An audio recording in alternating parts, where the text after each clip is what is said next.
yeah, I really want to go to the Olympics. Man, that was the wildest race I've ever been a part of. Is there any Yeah, reason this behind sucked. that? The end of the year is approaching. That can only mean two things. New Year resolutions and the new road cycling season is right around the corner. The month of December is not only the time of the year when Pidcock, Van der Poel, and Van Aert join the fun in the mud. It's also the period where we see the new cycling kits, the new bikes, and the final team rosters. I'm here once again joined by Bram. Hi, mate. How are you doing? Hey, I'm doing all right. Been sick again, so it's been a very interesting off season for me so far. Been pretty much sick throughout it all. But yeah, it's the new year is getting really close. I think another 30 days or so, and we're on Tour Down Under, so that's incredible. The new year is approaching 2024. Do you have some resolutions for the upcoming year? Well, hopefully I'll get to ride my bike a bit more. That was definitely a bad part of last year. Uh, Maybe drink a bit less. Well, who knows? But I'm not really the resolution kind of guy, so we'll just see how it goes.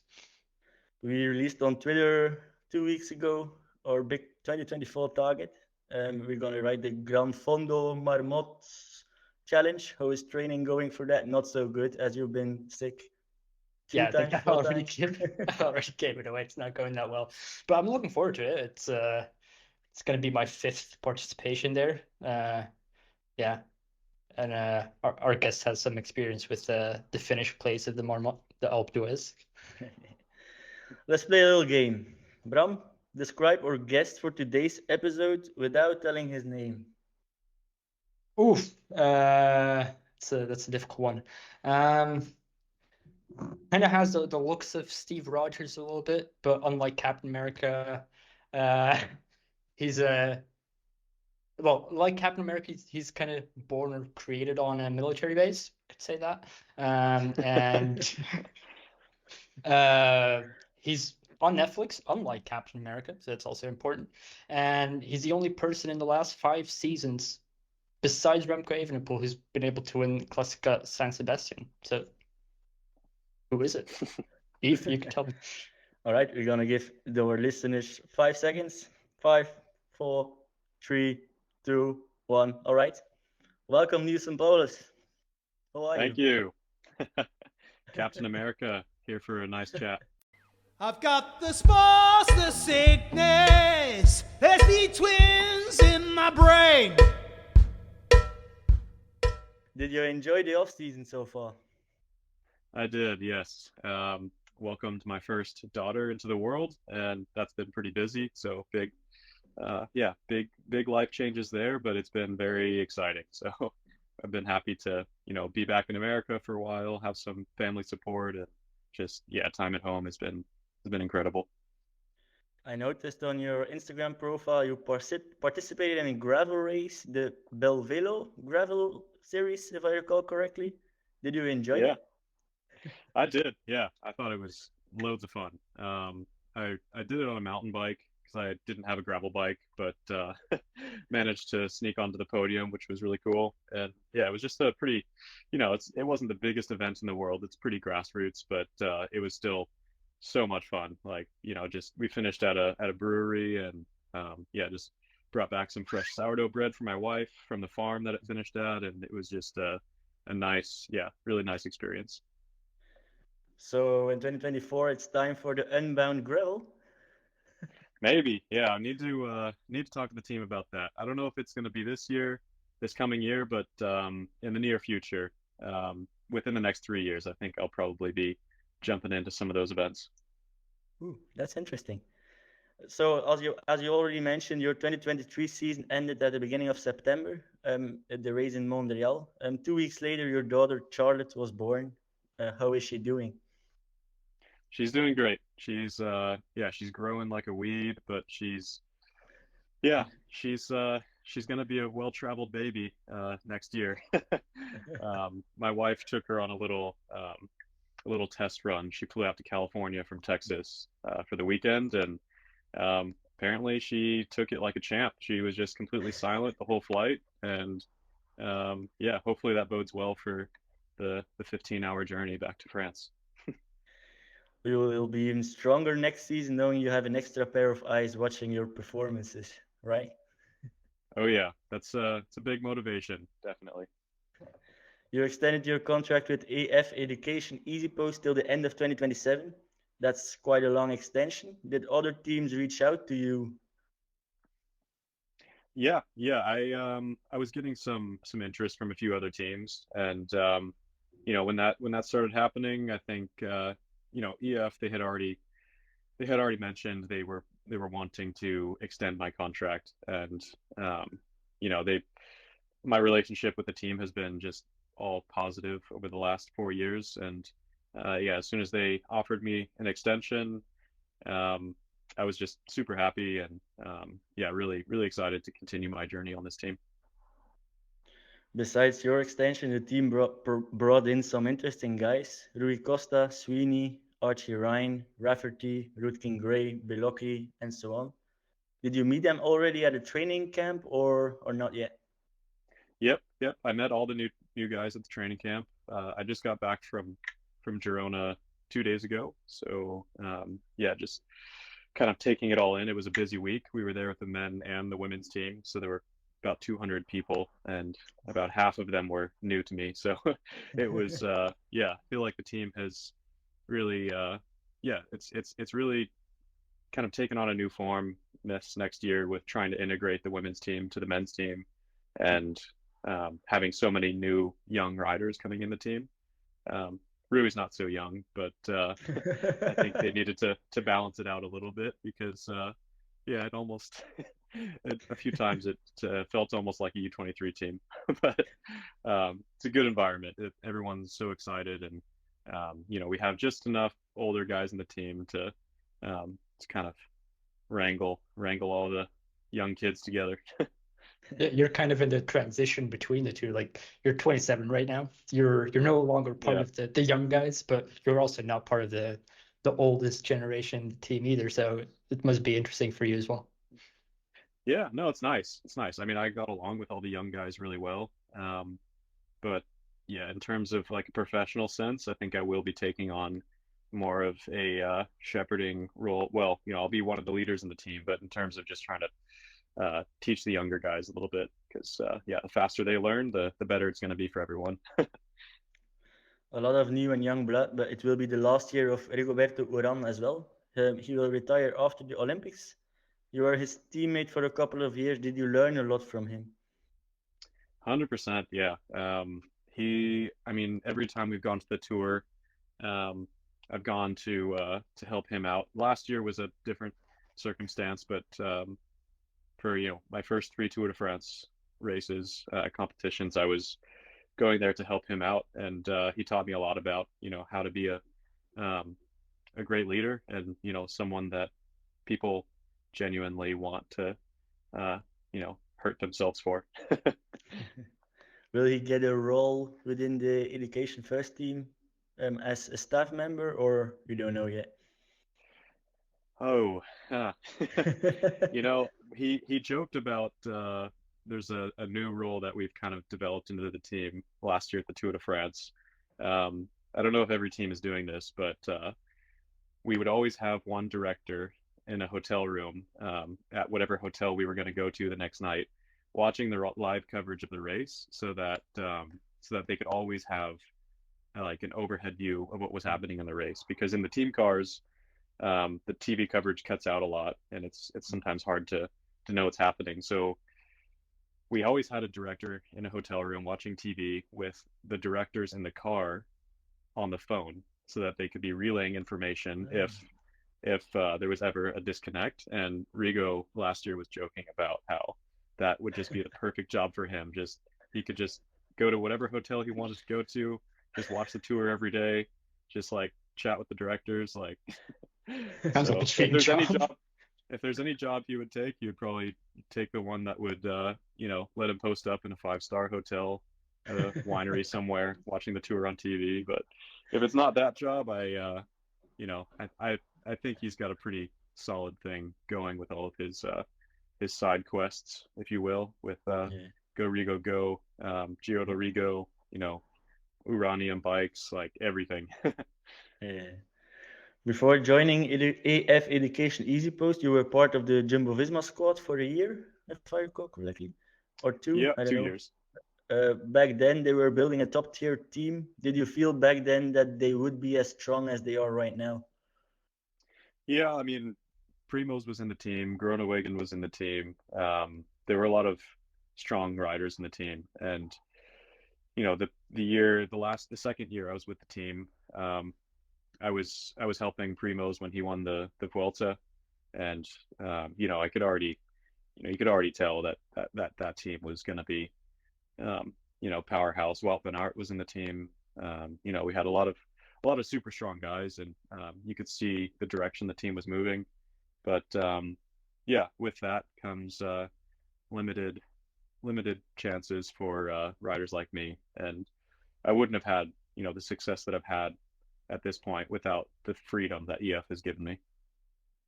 So you left the team because you wanted to go for your personal ambitions. You were too young to get in the Domestique role back then. Yeah. I mean, I really wanted to see what was out there in terms of what I could do in big races if I was given the chance. In Jumbo-Visma, even back then, it was not a lot of opportunities. Even if they gave you a free role, if you want to race with Primoz, like he's stronger than pretty much everyone else in the team. So Yeah. even if you were given a free role, you would always sort of end up in a support role at some point, even if it was late in the race. But yeah, I mean, not to say that I didn't enjoy and get satisfaction out of supporting them, but at the end of the day, like I want to win races, so I really wanted to give that a shot, and I'm really happy with the way it's going. Are there things you learned in those years at Jumbo-Visma that you still use right now, or food-wise, Yeah, training-wise? yeah. I mean, I learned a lot about nutrition when I was on that team, and they did a lot of great work with me. I learned a lot about my physiology, about the way different training plans might affect me personally, because everyone's different. And the culture shock was pretty big, and I think it was good almost to get that out of the way quickly and immediately, because Yeah. moving from America to Europe is a pretty big change, and even bigger when you're racing for a Dutch team on a Belgian work visa. So you got to spend a good chunk of time in Belgium, and it was a big life change. But I think in the moment it was really difficult. But looking back, I think it really helped my growth. Yeah. You are the World Tour's first and only tribally recognized indigenous North American cyclist. With 25% Oneida heritage, you are a legally Native American. That's quite a unique background story. Can you tell us a little bit more about this? Yeah. My grandfather was 100% Oneida Indigenous, and my dad was half, and I'm a quarter. So yeah, my grandpa, he lived on the reservation pretty much his whole life. My dad spent time on the reservation, didn't live on the reservation his entire life. He lived most of his childhood with his mom off the reservation, but would spend time with his dad on the reservation, and then went into the military very young, I think at 18. And yeah, but it was kind of something that my dad knew was important to keep a hold of. So growing up, he would make sure that we would always spend time, take the time to fly to Wisconsin from California, which is, it's pretty far. It's like a 4.5 hour flight to get to Wisconsin, and and then go and spend some time on the reservation, reconnecting with family and reconnecting with our roots. And it's just a matter of keeping life into perspective, because of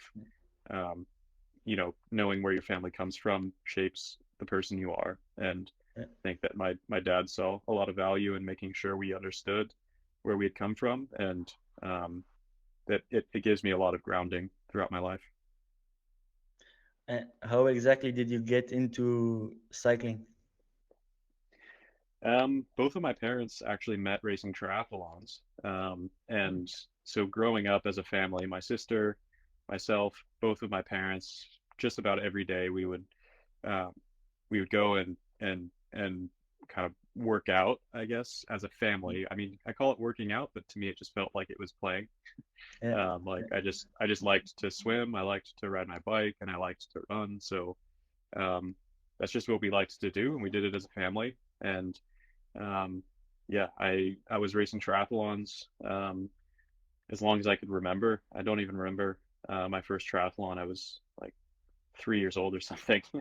Oh. But then yeah, I was always the best at cycling. I was better at cycling than the other two sports. So eventually I just, started doing more and more bike races and fewer triathlons until, some opportunities presented themselves um, to join a team, start going to bigger races, and fight for a spot on the national team to get my name out there in Europe. And with a lot of, help from mentors, mentors, supporters, I was able to, put a few trips together in Europe and get some nice results, or at least get noticed. And yeah, sort of just started getting offers when I was 19 or 20 years old. You mentioned your sister a little bit earlier, that she is quite active um, as sporter as well, but she founded the Dreamcatcher Foundation as well in 2019. They aim to empower Native youth through sports on reservations where equipment and athletic mentorship can be scarce. Did you Hmm. feel you lacked equipment and mentorship when you were younger? Personally, well, personally, no, I didn't grow up on the reservation.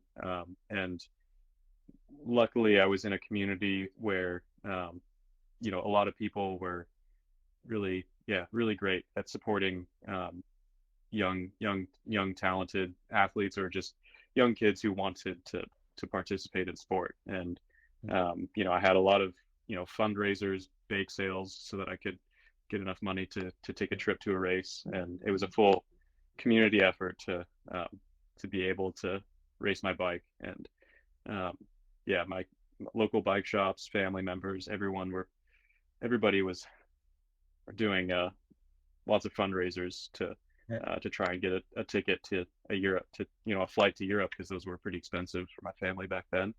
And yeah, it maybe a little bit more extra motivation too, because everyone's helped you Yeah. to get there because they believe in you, and then you get there and you have to show them that you deserved it. So it was a little extra motivation. But what my sister's trying to do is definitely more in support of kids that maybe didn't have the same opportunities that my sister and I had, in terms of having the support structure. So especially on indigenous reservations in America, it is pretty scarce and difficult, because maybe kids don't even know where to start to get involved in athletics. But if they have a role model, if they just have someone come and explain to them, how to get into running, how to find a coach, how to train, or even just to learn how to ride a bike. It's they kind of do everything, and they're trying to um, you know put together some support to reach kids like that, reach kids on reservations, and help them to get involved in athletics, because it can be life changing.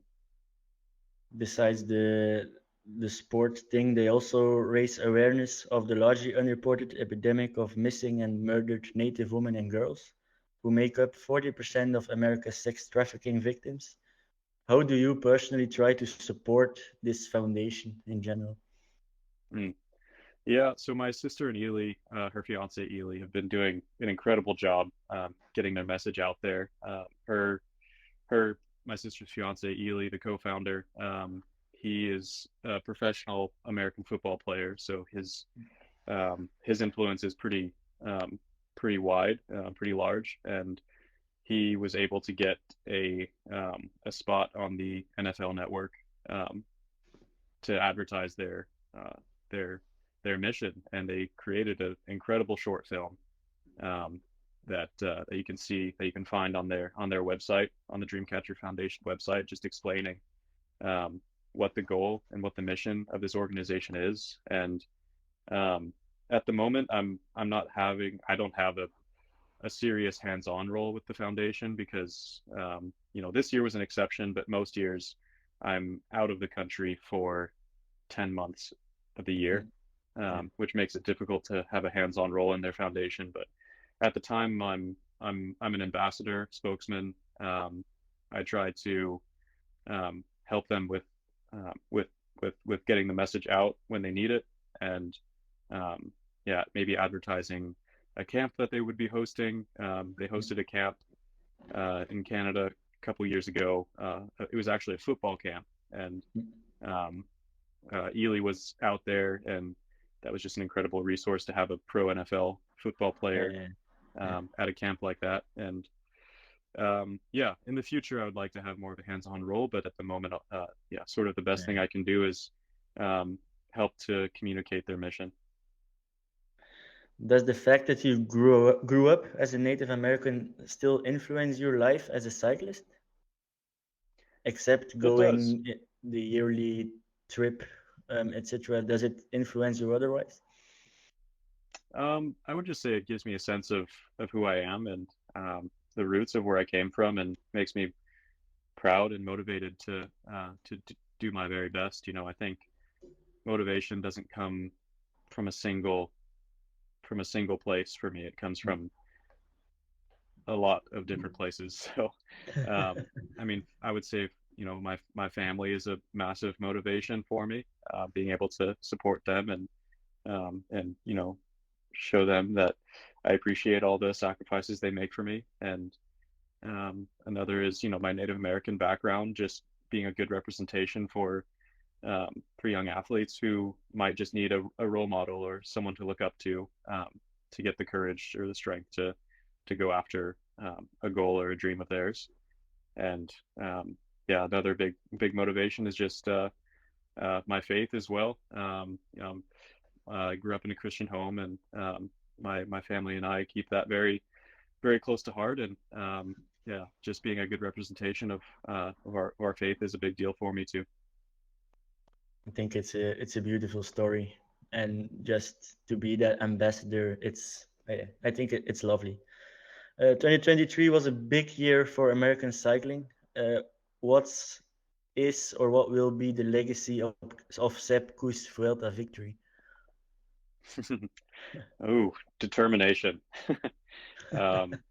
growth,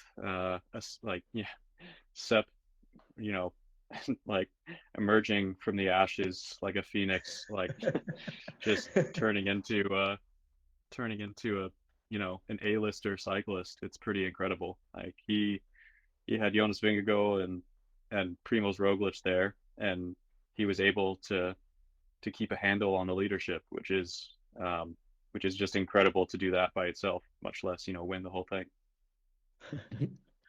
You were with him in the Jumbo-Visma team. Do you have a good connection with Sepp? Of course, you're also both Americans.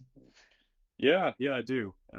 We were both neopros on Jumbo together, and we lived together for a few years. We got to know each other very well there. And funny enough, he was teammates with my sister on the same mountain bike team, like 10 years ago. And I sort of looked up to him back then. He was a few years ahead of me, and but we still keep in contact. And he's just an awesome dude. Let's look back at 2023 one last time. In general, how happy were you with your season?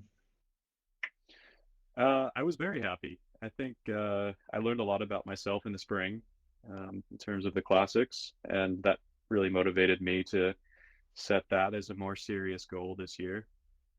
And it feels like my season trailed off a little bit after the spring. In the Tour, I was able to find some fitness again, and get myself out in front of the race quite a few times, which I was very really, really proud of, but at the same time, I physically felt off, just not quite. I just wasn't quite riding to the level I should have been, or I felt like I could have been. So, there's just some tweaks I need to make there, but in general, racing with what I had in the tour, I was really proud of what I was able to accomplish. It was just the greatest experience ever being on the podium in the Tour de France, even if it was just for stage honors and along the way, but being able to just stand on the podium after a stage and to wear a jersey is just, yeah, that was that was a dream come true. I looked at your race results, and in your first 10 race days of the season, you finished 7 times in the top 10, of which 4 times in the top 3. You really started the season with a bang. Like you won La Marseillaise, and then you went on and on and on with third places, top 10 places. Do you have a different winter approach for the 2023 season in comparison with other seasons, or what was the difference with other seasons? Because now you were on a very strong level coming into the season. Yeah, in the previous years, I had been quite sick leading into the spring. 2021, I just had really bad stomach problems, stomach flu or something before the season got going, and that kind of set me back. And then in 2022, I had COVID before the season started, like a few weeks out. So it was just really having a clear run at the season. I didn't get sick and I didn't get injured, and I think as long as those two things don't happen, then normally I should be performing very well, which is I think why I tend to perform really well in the summertime, because people aren't getting sick as much, and if I get sick, then it's hard for me to perform. But if I've just had a month or two without being sick or injured, then typically I can get myself to a very competitive level in about 3 or 4 weeks. Bram, what were your expectations for Neilson coming into the Flemish Classics?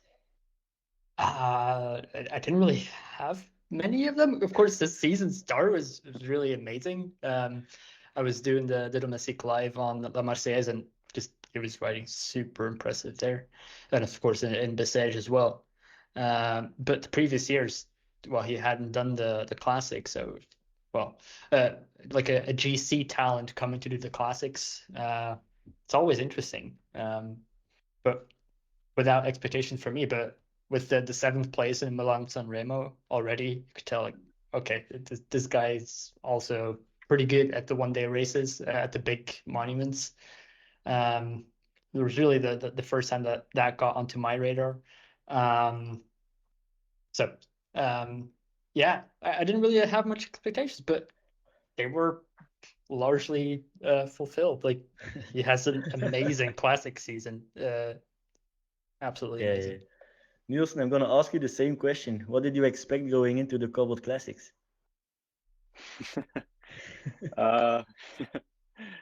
Yeah, before I raced in Dwarsdorp, I wasn't sure what to expect. I figured, I'm just here to learn the roads, learn how the race is, how the race rhythm feels. And if I don't finish, then that's a shame. But it's my first time, so it's okay. But yeah, then just was able to crack a podium there, and then all of a sudden I was like, oh man, okay, I've got to take advantage of this, because if I can finish on the podium of Dwarsdorp, a cobbled race, and feel comfortable in that race, then the fitness is there. Like, let's go to Flanders and try to win. Like, just jump on it. That's definitely not easy to do, and I enjoyed trying, but 5th was the very best I could do. It was a result I was really proud of. So you finished 3rd in Dwars door Vlaanderen. A bit of a surprising result for us as followers of the sports, and for you. Then you went to the Ronde van Vlaanderen, Tour of Flanders. It's 19 kilometers longer than Tour of Flanders, so quite a bit heavier, tougher. Can you take us through your day and the most beautiful monument of the year? How did it go from the start till the end? Yeah.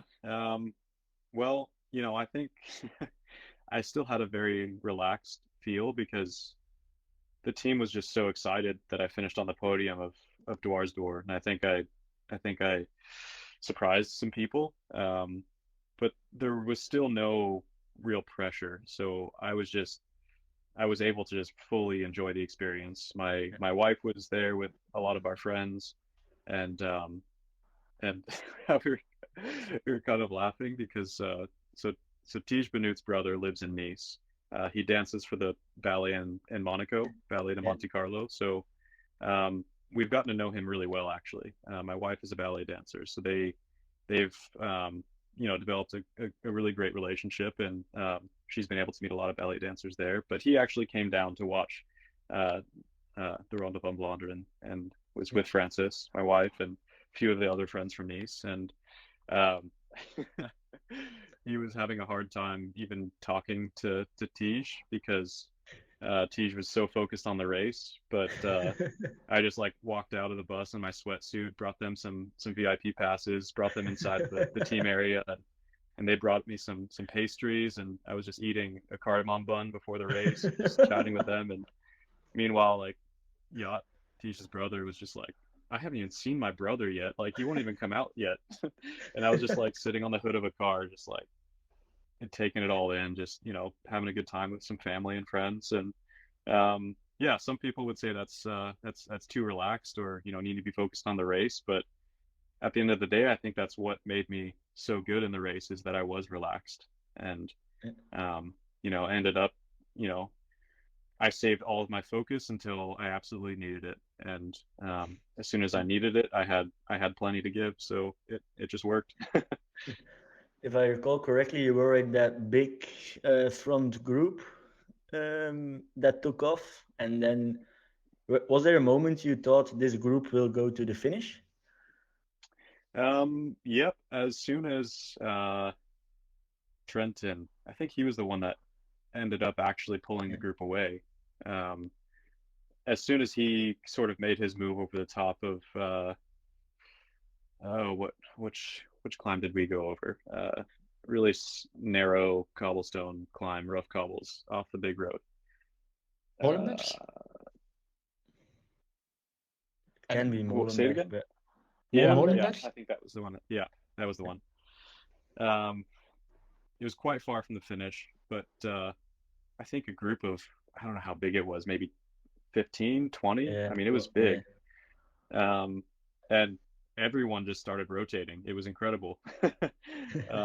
And as soon as you could see that cohesion, even though we didn't, it's not like we exploded the gap out. It kind of stayed a bit close. A few more guys were able to jump across a bit later. But as soon as you saw the cohesion, you could feel that, this group, it may not go all the way to the finish line, but we're going to be in front of the race when the real favorites might think to go. So we all tried to work together. I tried to play it smart. I had lost my head unit, my computer, in a crash at about 40 or 50K into the race. So I had no idea how long we were on the bike or what K we were at, which made it even harder because it was my first time racing.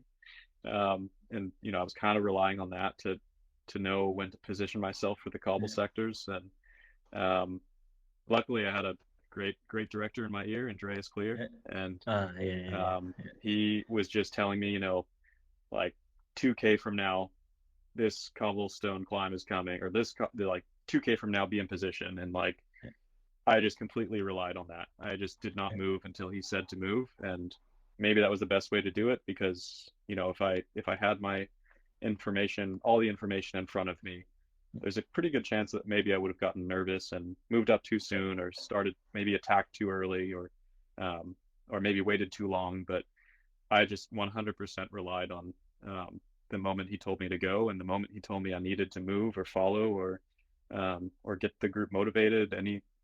Anything he said, I just did, and yeah, he really did an incredible job. Just being able to have that seamless communication was great. In the final of the race, Pogacar and Van der Poel joined you guys and went immediately on the attack. Pogacar on the Eau de Quadrimont last time, if I recall correctly. How Yeah. impressive was that? How fast was he riding? Because it looked fast on television, but I don't know, it felt horrible probably for you. Yeah, yeah, that moment is yeah, it's that was a pretty incredible moment to witness, especially because I knew what he had already done to get across to us, which could not have been easy. Like, he was pushing for a long time to get back up to our group, and I got to hand it to Matteo Trentin. He is an incredible teammate, being able to set Pogacar up for that type of attack. I thought I was being smart by moving up to the top 3 when I saw Trentin riding, but I sort of fell for the same trick again from Trentin when he pulls off and takes you back a little bit, kind of blocks the side of the roads that you can't move, and kind of lost some positions when he pulled off, and I started going backwards as soon as Tade attacked, and I knew that was the move, and if you weren't in the wheel and if you couldn't hang on to his wheel over the top, then we'd probably never see him again. And yeah, I mean, in that moment, nobody could follow. It was incredible seeing the way his tires were slipping off of the crown, and he was yanking his rear tire back onto the crown and still accelerating so fast with slipping tires. It was blowing my mind. Are you coming back to Belgium in 2024 to do some cobbled races? Oh yeah. Oh, nice. I'm very excited about it. Yeah. We'll meet you there then, at the side of the road. Great. Think about it. You finished 7th in Milano Sanremo and 5th in the Tour of Flanders. How crazy is it to perform that strong in the first 2 monuments of the season? It feels great, or it felt great. Yeah. I was riding a pretty good high there for almost the entire spring, and yeah, I mean, it's in some ways it's a tough act to follow, but it's also really motivating because I can go into these races, with more confidence each time, and hopefully that helps to conserve more energy until I absolutely need it. And with Milan San Remo too, I mean, that's a race that there's so much intensity in a very short period of time. In the last, Cipressa and the Poggio, like, that narrow window of positioning and effort is so important because that's the whole race. And I definitely learned a lot from that race each time I did it. I've done it twice now, and this time, Bettiol did an awesome job positioning into the Poggio, and he just had so much confidence on when you need to move, and the route is the same every time. So now I know that's when you have to move, and don't move before that. What about Paris-Roubaix? I'd like to race that one year. I don't know if it's in the cards this coming season, because I still have ambitions for the Ardennes, and I think it's hard to put those two together.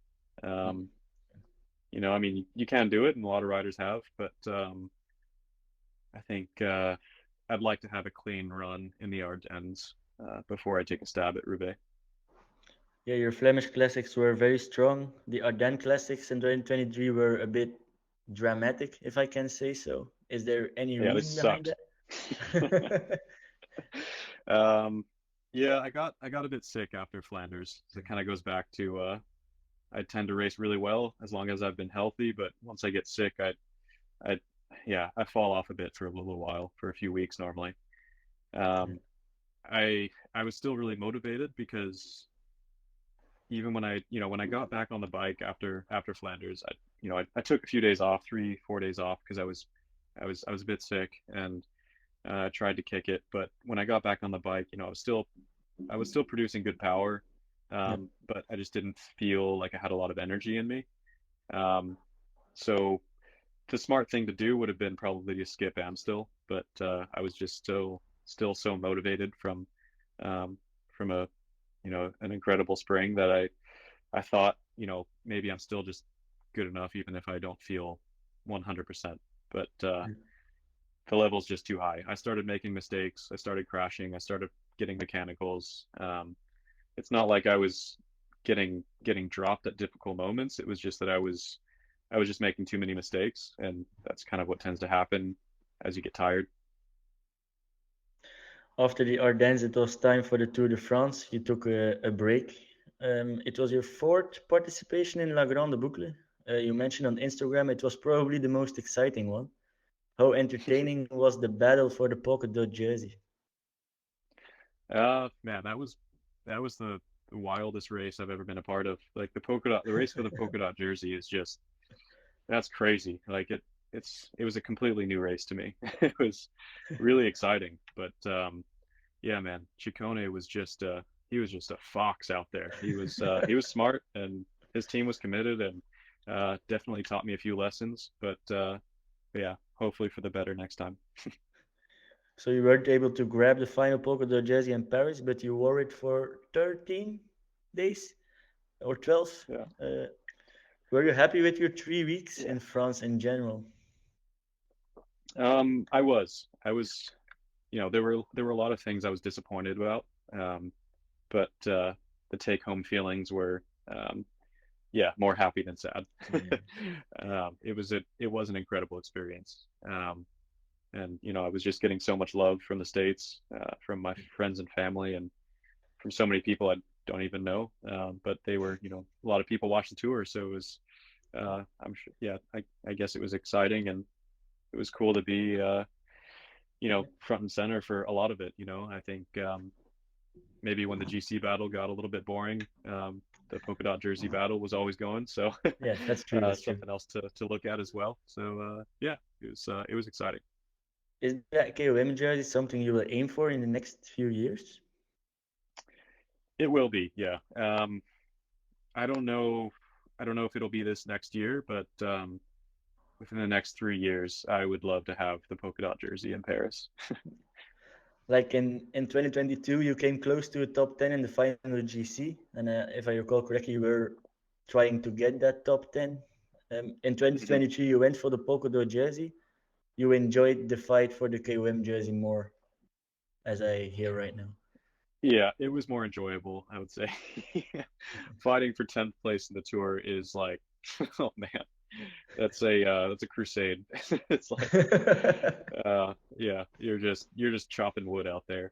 You're not on the camera. You're just as fast as you can get to the line every day, and it's different if you're fighting for the podium because then at least you're at the very front of the race with the cameras and it's just the excitement of attacking and things. But when you're fighting for 10th, it's very hard to do, but it's it's not the most beautiful. Will you attempt another GC result next year or not? Probably not in the tour unless I win Tour de Suisse. So yeah, most likely not for GC in the tour. Richard Carapaz mentioned in an interview earlier that he wants to go for the general classification in the Tour de France next year. Does that match with your own ambitions? Like you mentioned earlier, you're not going for GC. Can you go for a polka dot jersey next year, or is it more as a domestique in 2024? Yeah, if Richie's in a position to make the podium in the tour, going for the polka dot jersey, I think would be a bit too difficult. Which is why I say, in the next 3 years, the polka dot jersey would be great. But this coming year, Richie, he's at a good age. If he can have a clean run into the tour, I think he really is still one of the only guys that can contend with Jonas or Tadej in the tour. In the last half of the season, you were selected for the Worlds in Glasgow. What were your ambitions going into that race? Um, I wasn't 100% sure what I had in me. I knew that San Sebastian gave me some confidence. Yeah.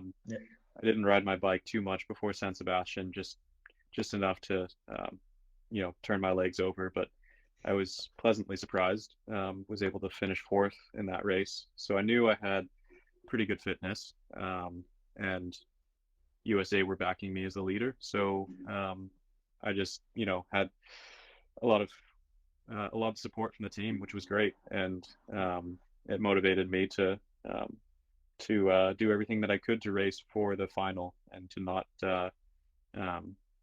not to not to give up, just because I felt maybe a little bit tired, because when I was on the bike, a few days out from the race, I started to feel actually really fresh and motivated and good, and yeah, the race went almost perfectly. I unfortunately was just caught behind a crash when Jonathan Narvaez crashed, Yeah, yeah. which created a very um, unfortunate situation, because then basically I was on the wheel of the four best riders in the race, and then the crash happened right behind their wheel, and that sort of allowed for incredibly strong riders the freedom to just start working together to stay away. And yeah, I chased as hard as I could for through the whole city, and was almost, I must have been 15 or 20 meters off the back of them for 3K.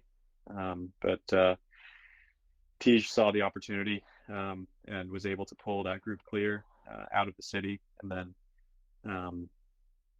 and then we were just racing for the minor places, which was unfortunate, because at that point I still thought I was racing for the rainbow jersey.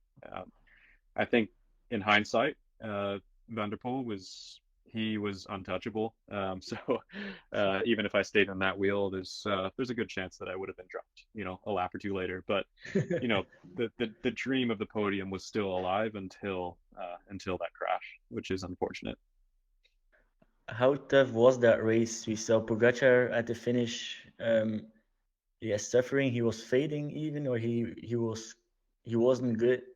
Was it tougher than you expected during the wrecking? How hard was it? I would say it wasn't as tough as I was expecting until the last two laps. The last two laps, you just you spent all day sprinting in that circuit. It's just you're doing like 30 or 40 sprints as hard as you can every lap, and I was able to repeat those efforts really well, and typically that's where I kind of find my strength, is in repeatability, not necessarily peak power. So I was feeling good, but then even though it felt like mentally I was still sharp, I just couldn't sprint over 500 watts, like all out sprint, couldn't hit 500. Like that was I just my engine was so dry. I was done, and I think everyone was coming to the line like that. It was just, it snuck up on them, because you're not, you would expect it if you did a 20 or 30 minute all out effort. It sneaks up on you faster, more unexpectedly, if you never felt like you went to your limit, but you just did all these sprints for 7 hours, and eventually you just can't replace your glycogen fast enough, and it's just gone. You had a strong performance in Glasgow 2023. Let's look back in the time. Belgium 2021 was an exceptional day for you as well. The Worlds there, you were able to finish fifth. Can we say that long and tough races with the repeated efforts are made for you? Yeah, I think that's where my strength lies. Hard 1 day racing, long kilometers, long races, with if there are selections being made at the end of a really long race, typically it feels like I could almost hang on to anybody as long as I'm in the position to do so. Um, and hopefully I can use that next year because it's exciting to know that your strength lies in monument racing. Yeah. Uh, I'm interested to know what do you like more, the Liège et Lombardia um, monuments, or more the Tour of Flanders, the cobbled um, classics, because they are Yeah, both yeah. repeated efforts, but it's Mm, different. it is. I would say my very favorite is Flanders, and then second would be Milan San Remo, actually. Ooh. I know it's some people say it's the more boring, but I've got a soft spot for that race. It's just so beautiful, and um, yeah, I do love that you know exactly where the intensity is going to Mm. come from, and it just creates this whole build up for this moment, and um, you don't see it, but guys' legs are tired. It was a long race. You're racing almost 300 kilometers, so you still feel it, even though you haven't seen any major attacks or anything. But the Poggio is just it's so exciting. The adrenaline rush you get coming into it is just that's something people get addicted to. Completely pumped up going into onto the Poggio, and then emptying your legs and Yeah, try to get in the first group at the yeah. top. You planned your end of the season a bit earlier due to the birth of your daughter, but you wanted to end on a high with the Maryland Cycling Classic and the races in Canada. How is it to race in your home country and the Maryland Cycling Classic? The second edition, if I Yep. yeah. Yeah, no, it's great. I love that we get the opportunity to race in America. And yeah, hopefully I can go back every year because yeah, I feel so at ease, and it makes me jealous of the Belgians racing Flanders, or the Dutch racing Amstel or something like this. It's just yeah, it's a really cool feeling. Makes you feel good when you're racing at home. I don't want to jinx it, but you were third in 2022. You were second in 2023. That can only mean one thing, right? There's only one way this ends. Yep. So Maryland is on your schedule for 2024 season, but do you It is, already of course. but do you already have an idea what your season will look like next season in 2024? I do, yeah. Yeah, I mean, we're still working out which classics I'm gonna be racing. Like I said, the Ardennes is something that's been sort of uh, um, yeah, eluding me past few years. So hopefully I can put it together. And like I said, getting sick it tends to be the thing that sets me back. So I would like to race Dwarsdorp. I'd like to race Milan San Remo. I'd like to race Flanders. Um, but if it feels like I'm starting um, to lose energy, or if I feel like I might be starting to get sick, then I would be willing to give up any of them just to keep myself healthy. Um, but ideally, I would like to be back on the cobblestones this year. And yeah, we sort of have a loose schedule. I would like to go back to Flanders. I'd like to race well in the Ardennes and all three, but yeah, I think I'm just going to be sort of playing it by ear a little bit, and I'm actually very lucky to be in a position where the team lets me do that. And what about the Tour de France and a possible participation in the Olympics? Or you don't have Yeah. ambitions to go to Paris? That I doubt. Yeah, the Olympics is a very big goal as well. Yeah, hopefully the tour again, and then yeah, I I really want to go to the Olympics. I missed the Olympics last round, so I've been dreaming about the Olympics my whole life. Maybe not always about being a cyclist in the Olympics, but the Olympics is an event I've always wanted to be a part of. So um, I really want to do everything I can to make that happen this year. It's All also a right. course that is very well suited for your abilities, so you do have a real shot at it. Definitely. Yeah, I hope so. Yeah. You're still a young guy. We can say that. If you could win one more race, which one would you choose? And I already have an idea what it would be, but which race do you want to win? Yeah, that's a tough one. I feel like I've been asked this question a few times lately, and I've actually changed my answer almost every time someone's asked me. But it's always between two. So I'm gonna give you two. The Ronde van Vlaanderen or Milan Sanremo. Yeah, awesome. Bram, anything to add? Yeah, I think we have a question from Dieter about training. We like Dieter is our data and performance guy, and Cool. he is intrigued by how you train, and maybe that's because of your coach. All right, cool. Quite a famous coach as well. And now I've lost his name. Do you remember, Yves? Bartoli? Bartoli? Yeah. Yeah. Is that right? Oh, my coach, yeah, Michele Bartoli. Yeah. First of all, incredible person to be trained by, I guess. To be coached by. Dieter wants to know why you mainly do 15 minutes effort in your training and not much besides that.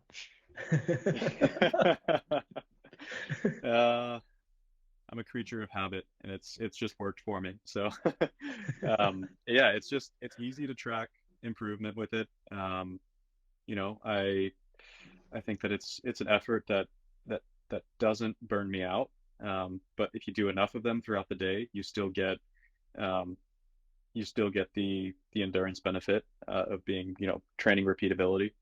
And if you're still getting an hour to an hour and a half, later in the season, I'll be getting, sometimes even up to 2 hours in that zone. But it's all just kind of broken up into 15 to 20 minute efforts. And in the past, I've really struggled with training too hard and then being too tired for racing. So this has just felt like the best balance in terms of being able to keep myself fresh enough for racing. But you can still do some pretty good damage with 15-minute efforts. I think they're also really good efforts for getting to breakaways, for getting that KOM jersey. They are. They're very adaptable efforts. You can use them in many different ways. All right. I think that was all of Dieter's questions. All right. Thanks, Neilson, for this wonderful chat. We wish you the best for the upcoming season, and maybe we can meet each other when you race in Flanders, in Dwars door Vlaanderen or Tour of Flanders or whatever. Of course. Just bring me a cardamom bun. Very well. Bram, the word is yours. Okay. Well, it's first of all, I also want to thank Neilson for joining us. But that's a wrap for today's Domestique Cycling Podcast. A big thank you to our audience for tuning in. If you enjoyed the episode, consider supporting us on Ko-Fi. And if you're on YouTube, hit subscribe. A lot of you are not subscribed, and turn on notifications while you're at it. We appreciate your support and look forward to seeing you next time.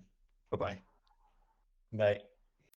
I've got the spores, the sickness. There's the twins in my brain.